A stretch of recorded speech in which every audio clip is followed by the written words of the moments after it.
มีคนหลายคนมากเลยจะพยายามยินดีในวันเกิดกับอาจารย์แต่อาจารย์พยายามปฏิเสธและพยายามปัดออกว่าไม่ต้องมาแฮปปี้เบิร์ธเดย์ทูยูหลายคนมากลูกศิษย์อาจารย์เนี่ยพยายามมากจะแฮปปี้เบิร์ธเดย์อาจารย์จะบอกไม่ต้องอย่าสารแหน่เพราะอะไรพระพุทธเจ้าสอนอย่ายินดีในการเกิดเพราะการเกิดมาแล้วเนี่ยมันนำมาซึ่งการแก่การเจ็บและการตายการพัดภาพผิดหวังจากของอันเป็นที่รักมันมีได้ก็เพราะการเกิดเนี่ยวันนี้วันเกิดอาจารย์พอดีเป๊ะเลย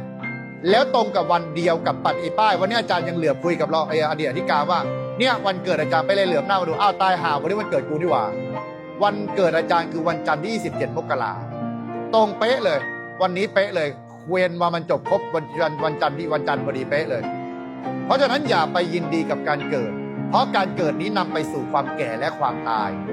ถ้าไม่อยากแก่ต้องไม่เกิดไม่อยากตายก็ไม่ต้องเกิดมันจะได้ไม่ต้องมีเหตุปัจจัยเหล่านี้มาซึ่งความทุกข์ร้อนแก่ชีวิตเรา